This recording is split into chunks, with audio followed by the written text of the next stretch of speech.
Second sign of the Holy Spirit. The Holy Spirit expels bad spirits, the spirit of evil, demon spirits, okay? Just as there are evil spirit, demon spirit during the time of Jesus, there still are today around us. They have not left. But you can see in the gospel, wherever Jesus goes, they scramble, you know. Like they were saying when Jesus appears, what have you to do with us? It's not our time yet, you know. Like wherever Jesus goes, the evil spirit like shows away, you know, and he casts them out of people. That's why in many of the charismatic events, when a person is really filled with the Holy Spirit, when there's a strong person filled with the Holy Spirit, like Brother Bob Canton, you could sense this spiritual battle between good and evil. Sick people get healed, you know. That's the role of the evil one.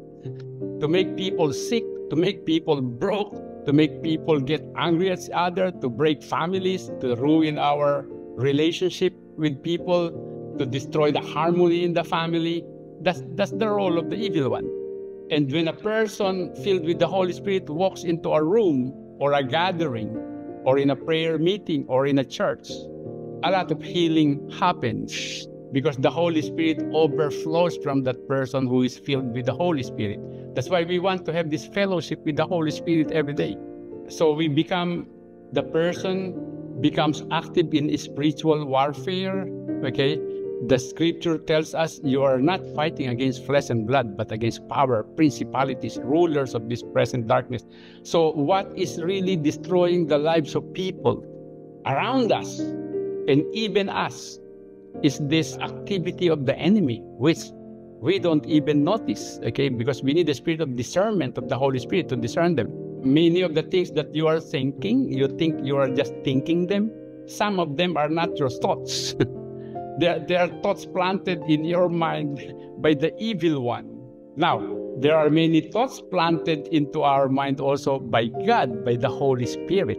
And of course, many of our thoughts are just our own thoughts. It comes from the bank of our subconscious. It just keeps on coming out there. Okay?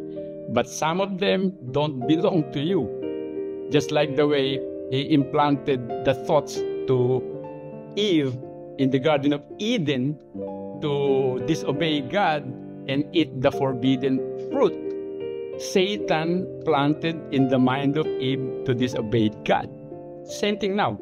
Number one is boldness. Number two is a person filled with the Holy Spirit expels the darkness, expels the enemy, expels miracles come out of that person, healing come out of that person, prophecy comes out of that person. By prophecy is meant the word of God is coming out of a person.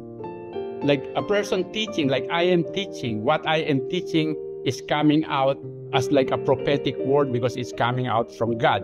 Okay, that's what happens when the Holy Spirit is in us. So we see, for instance, in the life of Saint Patrick in Ireland, that's why Saint Patrick is Ireland's patron saint, because when Saint Patrick went to Ireland, he was performing miracles. The Spirit of God was with him. People were getting healed. Same thing with Padre Pio. So that's what happens.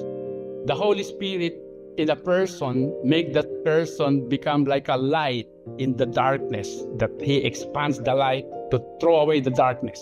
Okay, you become a light.